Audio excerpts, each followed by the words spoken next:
Hindi ko alam kung ano yung dahilan, kung narinig mo lang ba ako na pinadinig ako sa'yo. Dahil, ewan ko. Kasi, ewan ko, bakit pinadinig ako sa'yo? Sabi ko kasi, hindi kasi ako na nagsasalita, tas naisip ko lang. Tas narinig ko tong si Garlalu. Sabi niya, patayin na lang natin tong si Lenden. Sabi niya, hindi ko alam kung seryoso ba yun or ano yun, joke yun. Kasi, hindi pinadinig din siya sa akin. Pero wala naman akong na ano na nalaman na kung ano or kung ano man, kung anong inisip ko or kung anong iniisip niyan. Sabi niya, patayin na lang natin tong si Lenlen, sabi niya. Tapos naririnig ko siya na yun lang yung sinasabi niya, chukchak Chinese tulo ang dagesh. Kasi nga naalala ko na may gumaya sa akin na hindi ko alam kung aware sila na nakikita ako. Baka feeling yata niya ghost ako dahil hindi ako nagsasalita. Ginaya-gaya niya kami. Ginaya-gaya niya ako. Pag yellow yung suot ko, yellow din yung suot ko.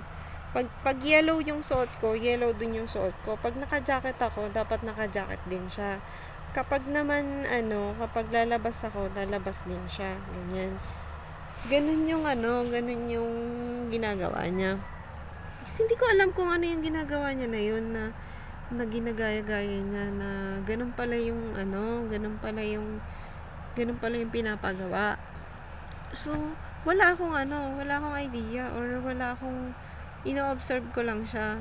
Hindi ko tinitingnan kung ano yung kasi hindi ko naman siya naririnig eh. Wala naman akong naririnig dyan na siguro kasalanan niya kaya ako narinig tsaka kaya ako siya narinig. Kasalanan siguro niya kasi ginaya-gaya niya ako.